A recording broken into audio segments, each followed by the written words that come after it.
The mid-2000s was definitely a peak period for the PlayStation 2 console. They would see a flood of different style of games be brought to the masses, and you would also see a rise in a lot of games that would be based off of like gangster movies and different types of TV shows and the like. A lot of it would even have been inspired from the likes of the popularity of the Grand Theft Auto series that was huge on the console, especially with GTA 3, Vice City, but even more so with San Andreas, because that brought that whole idea and concept to a whole new level. While other games wouldn't be as vast in terms of its overall size, like very few games if anything could compete with GTA, San Andreas and that grand scope, but a lot of these games will come into the forefront in a more scaled down format, either being like shooters, third person or first person action adventure games. Even racing games would get that style or treatment. So it would be of no surprise that in 2005 187 Ride or Die, which would be developed and published by Ubisoft, would be released on both the PlayStation 2 and Xbox, and later with a port on the PSP. There would be a street race and vehicular combat game that is set in Los Angeles around the infamous South Central region, where players must race and defeat opponents across many different stages in order to become pretty much the top gangster in their group, if you will. But what was interesting with this for its time is that the game also did offer multiplayer aesthetics in terms of co-op mechanics, where one player could be the driver and the second player could ride along as the actual shooter, and this could be played both online and offline, which added more variety to the gameplay on top of all of the different modes that was available. In saying that, however, the game did receive mixed reviews across all platforms it released on, as while it did try to implement some interesting ideas, a lot of it had been done before with other games, but I suppose it just tried to feed into that narrative of the popularity and this trend around these rebellious style games that was appearing at that time. Because let's be real, around this period the PlayStation 2 is often regarded as the most rebellious period within video games, and for these reasons alone, because you had a lot of these type of games that were really pushing different narratives and pushing limits in terms of what they could get away with. You had ultra violent games, you had games based on movies, but even these type of like gangster style games where they pushed the envelope out to a whole new level in terms of the violence, the profanity, just the level of language that was on display and even heard of was on another level entirely. Let's just put it that way. It just, yeah, if you know your curse words, yeah, you have no problem with this at all. But for a young gamer like myself at that time, this was appealing. This is what you would have wanted to play in all regards. Anything that was kind of like this, that was the trending thing. So yeah, these type of games were just insanely popular back then. I know, right, they may not have been considered the best of these type of games on any system, but they were insanely popular for a reason, because it was of that time period. A lot of these games that were coming out like this were inspired by, like I said, TV shows, popular films, and even with the likes of combining elements from both gangster, hood movies, even with the likes of fast-paced racing. When you combine it with the likes of games like even Need for Speed Underground, that had that aesthetic to it, where a lot of the racing took place at night, where you had a variety of different soundtracks, atmospheric locations with their own individual stories, and then mixing the combat and all of the crazy action that unfolded. It just made for a very interesting and in many ways unique experience for its time. But I think with the grand scope of games that were being released, the bar had been set that high for games of that time, so trying to fit out or trying to fit in amongst a sea of other similar titles was a hard thing to do. But it's not to say that it's essentially a bad thing, because every one of these games that came out during this time all presented something different that the other didn't have, while they were quite similar to a degree, which a lot of them were, but they all presented something interesting that you probably wouldn't have got anywhere else. And again, they're an idea that you really will only get from that time period itself. The mid-2000s definitely saw a flood of these type of games reach the market, and the PlayStation 2 was predominantly the place to be with regards to all these type of games, as for whatever reasons they were popular. Whether you liked them or you didn't, a lot of people did. In fairness, I liked them as well, because again, I was young, I was in college, I was in my late teens, early 20s. This was definitely something I would have been into, and I know I wasn't the only one, because a lot of my mates even at college bought and played a lot of these games as well, so that was definitely a thing.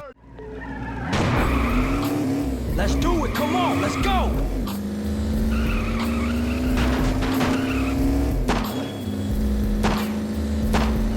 Hell yeah!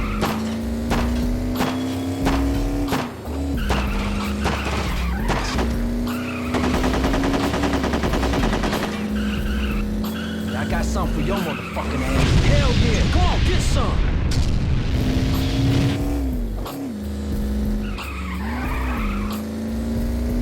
Move this motherfucking whip.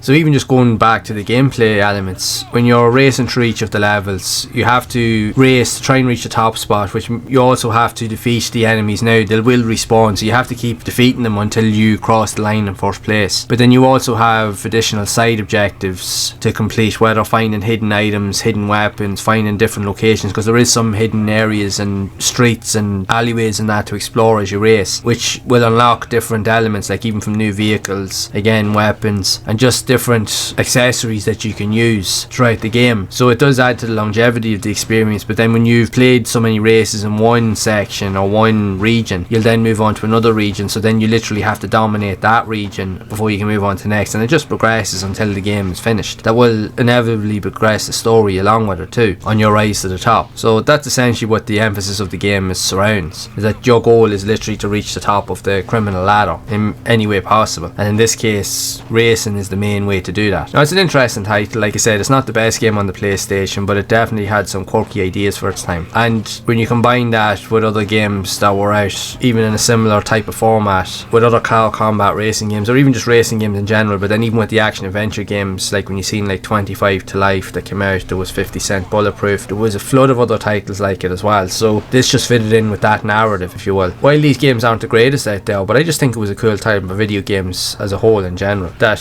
has pretty much stayed in that period that we don't really see nowadays. You just don't see games like this anymore, and probably for a variety of reasons, because they really did push the narratives of what they could get away with. A lot of the stuff that gets away with in these games, you wouldn't get away with that today, which is crazy to think. That's why ideally the PlayStation 2 or 6th generation of consoles is the most rebellious of any console generation out there, because it got away with things that you really wouldn't see or even thought of possible, which is interesting in its own right, and that's why you've seen a lot of these games come out during that time. But still, it was just a pretty cool time of video games in general overall, like I said. So it is what you make of it at the end of the day. This is just another one of those quirky and interesting type games that would have been available on the console. And regardless of what I think of it, I would love to know your thoughts of this, and what did you think of it overall? Is this something that you would have played back in the day? Is it something you enjoyed, or did you like the style of aesthetic of games we're going for back then? It would be interesting to hear your thoughts, so be sure to share it down in the comments below. And if you would like to see more content and reviews around other games similar to this, of a similar narrative that were also released on the PS2, then I've covered a load of them previously, and even check out this playlist here on screen.